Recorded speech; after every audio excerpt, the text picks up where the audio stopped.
This is why you should be careful what you put in the mail. In 2015, a man was asked by his neighbor to collect his mail while he was gone for a few weeks. A few days later, a large package arrives on his neighbor's front porch. The man can barely lift it, but gets over to his garage where he accidentally drops it and hears something break inside. Hoping his neighbor would think the damage occurred en route, he closes his squeaky garage door and forgets about it. But over the next couple of days, whatever was in that package started to smell so bad that he decides to open it up. Inside were two very important finds: his neighbor, who was dead, and a camera that was still recording. The police bring the man in for questioning and show him what was on the camera inside the box. It starts with his neighbor talking to the camera about how excited he is to mail himself home for his YouTube channel. Then, police fast forward to the very end where they see that the neighbor is now sleeping in the box, and then suddenly gets dropped and you hear a crack, and that's his neck breaking. And then you hear a squeaky garage door close. This is why you should always keep a family photo album. A kid named James decided to visit his grandparents at the retirement home. He notices a family photo book and asks if he can see it. The grandparents tell him absolutely not, and James becomes curious and waits till they leave to look at it. Dinner is called and James sneaks back into the room and starts investigating the photo book. He finds pictures of his grandfather who was a teenager holding a baby girl. As he's looking, he hears footsteps and starts to put the book back. His grandfather walks in the room and says, "What are you still doing here?" James then asks the question, "Do you have any siblings?" His grandfather remained quiet and James then felt bad for asking the question. As James is leaving, he remembers that his grandparents owned a house prior to them living in the retirement home. He brings a hatchet because he knows that it's abandoned and drives there and bangs open the door. As soon as he walks in, he notices the smell. He constantly searches the bedrooms and can't find anything and decided to search the attic. As he's searching the attic, he hears this scratching sound in the floor. He uses the hatchet, breaks open the floor, and finds this woman who looks homeless. He freaks out and calls the police and they start to investigate it. A couple days go by and he goes back to visit his grandparents and he asks the receptionist, "May I visit my grandparents?" The receptionist looks at him and says, "Haven't you heard? Your grandfather was arrested for imprisonment and torture of his..." This is why you should never stay in sketchy motels. In 2005, a young woman on a solo road trip across the country decided to stop for the night. The first place she sees is the Mountaintop Motel. It looked pretty cheap, but she was tired, so she said good enough. The check-in guy eyed her up and down very uncomfortably and then asked her if she was traveling alone. She ignores the question, pays for her room, and then walks away with the key. When she gets inside her room and sees there are literally cockroaches in her bed, she says nope and decides to sleep in her car in the parking lot. Around 3 a.m., she wakes up to see the check-in guy using his own keys to get into the motel room she was supposed to be in. A few minutes later, he storms out and slams the door and starts walking towards her car. Terrified, she hides under her blanket as the man tries to open her car doors but can't and walks away. She speeds off and calls her friend and asks her to look up the address of Mountaintop Motel so she can give it to police. Her friend's quiet for a second and then just says, "The Mountaintop Motel closed a week ago." One time I had to babysit one of my neighbor's kids overnight. We're gonna call the kid Benny. The parents didn't really tell me anything when they left me alone with Benny, but they left me a note and they were like, "You can only open it in emergencies." So at this point, I'm alone with Benny. It's like 11 p.m. and I told Benny, I was like, "Dude, you should like get to bed. It's late." Then Benny starts getting really red and he's like, "No, we don't want to sleep alone. Sleep with us, please." I didn't know why Benny said us, but I was like, whatever, okay, like, yeah, I'll sleep in your room, like, it's fine. So fast forward a couple hours, it's like 3 in the morning at this point. This is the best part. Benny starts talking in his sleep and he's like, "Take her instead. You're not my friend anymore. I am not yours." And I try waking him up and I look at him and his eyes are wide open as he says this stuff. I was freaking out, so I went to go open the note that his parents said was only for emergencies. It just gets better.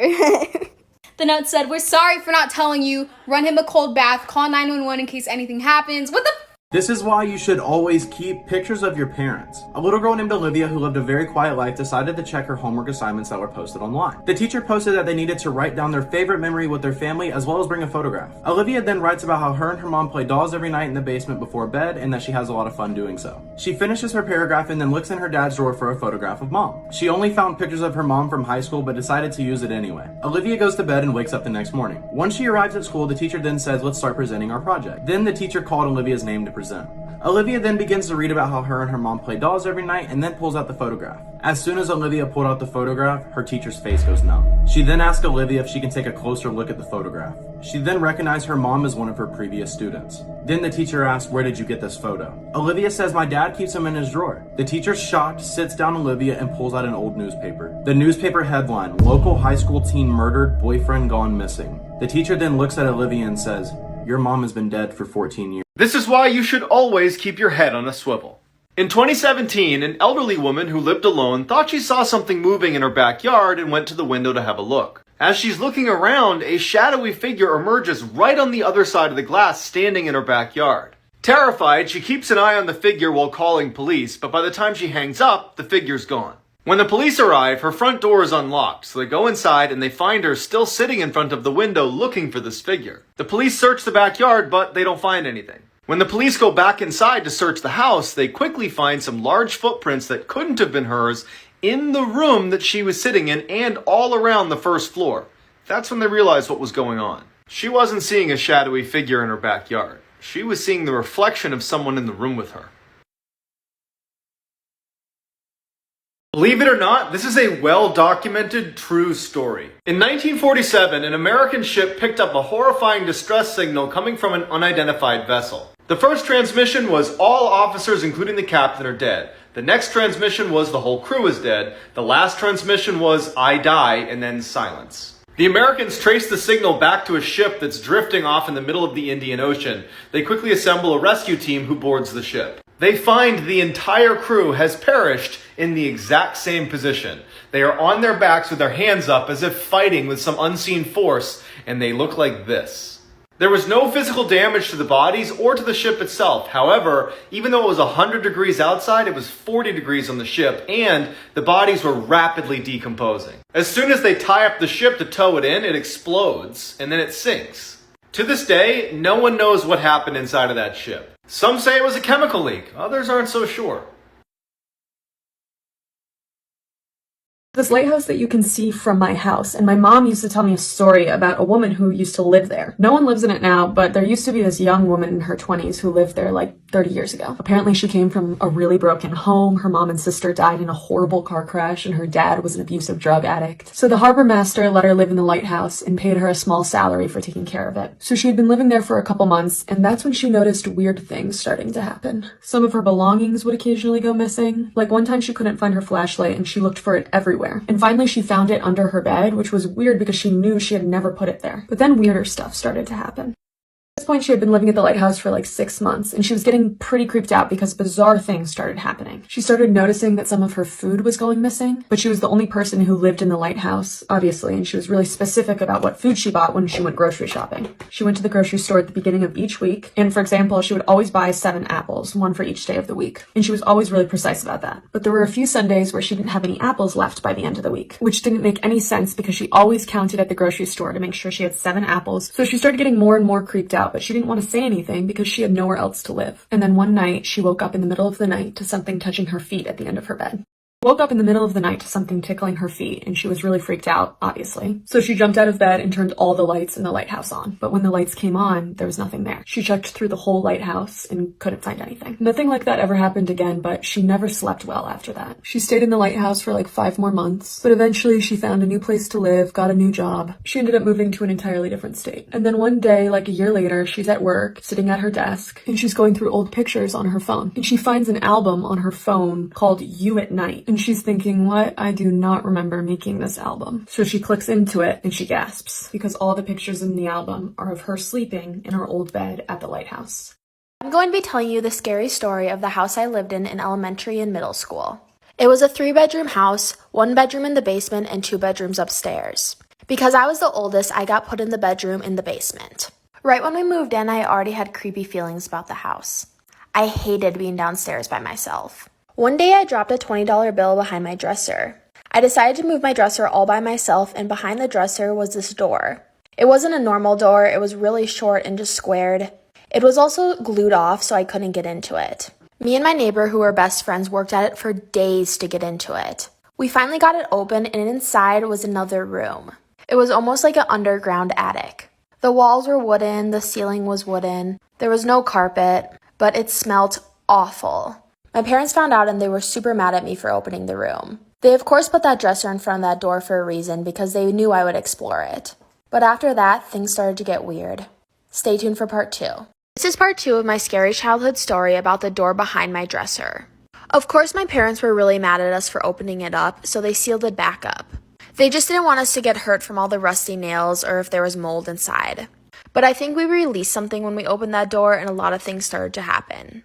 First, I started having night terrors to the point where I would scream at the top of my lungs and not wake up. My parents would have to come downstairs and wake me up and put me back to bed. Then, every single night, I would have this reoccurring dream that me, my mom, and my brother were all at a picnic at the beach. This super old lady would walk up to us and she would take me. She then would lock me up in the room behind my dresser. This dream would reoccur every single night for months. It scared me so much that I started to not sleep at night. I developed insomnia and would only sleep for 2 to 3 hours per night at only 8 years old. There was a couple nights where I swear I saw the old lady standing in the corner of my room. My parents just thought I was hallucinating from no sleep though. Stay tuned for part 3. This is part 3 of my scary childhood story about the door behind my dresser. Because I wasn't sleeping and developed insomnia, my parents took me to a sleep therapist. The only thing the therapist gave me was a bunch of sleeping pills. Even though the sleeping pills worked, it made my dreams so much worse. I even started walking in my sleep. I would wake up all the time not in my bed. My covers would be all the way across the room like someone had dragged them over there. One night, one of my best friends slept over and we heard knocking coming from the door behind my dresser. That night when we went to bed, she started speaking really creepy gibberish in her sleep. I had to go get my mom to wake her up. I woke up a couple nights feeling like I was suffocating, and when I swung out of bed, I saw a silhouette of an old lady. My cat even started to sit there and meow and hiss at random things in the corners of the room. But there was nothing ever there. It got so bad to the point where I moved up into my brother's room. If any of you have listened to all 3 parts and are experts on spirits, please message me on Instagram and tell me what.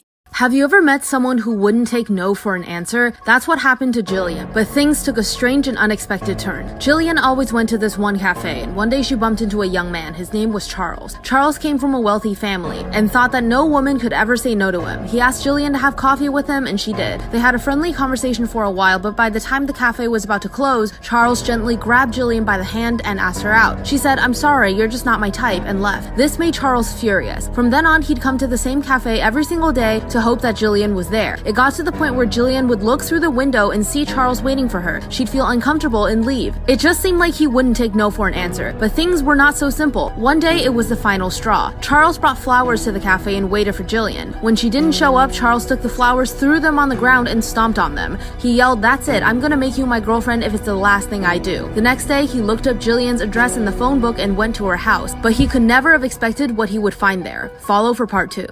Have you ever met someone who wouldn't take no for an answer? Charles became obsessed with Jillian after she blew him off at the cafe. Charles was the type of man who couldn't accept that anyone might reject him, so he found Jillian's address from the phone book and went to her house. He knocked on the door many times until he heard Jillian's voice say, "Charles, what the heck are you doing?" Charles replied, "I don't get why you wouldn't go out with me. We had such a great conversation in the cafe." Jillian replied, "I already told you, you're just not my type. But if you really want to know what my type is, I can show you." Then she opened the door. Charles stepped in. "You see that door at the end of the hallway? Go in there and you'll see the type of man I like." Charles eagerly went in and saw a staircase leading down to the basement. What happened next would shock anyone. When he got to the bottom of the stairs, he smelled a horrible rotting smell. Then he saw that he was surrounded by 12 or 13 bodies nailed to the wall. All of them were headless. On the table against the wall, their heads were arranged in a row. Suddenly, Charles felt a tap on his shoulder. He turned around and saw Jillian with an axe. Jillian swung the axe, and as Charles's head flew across the room, Jillian picked it up, looked it dead in the eye, and said, "Now you're my type."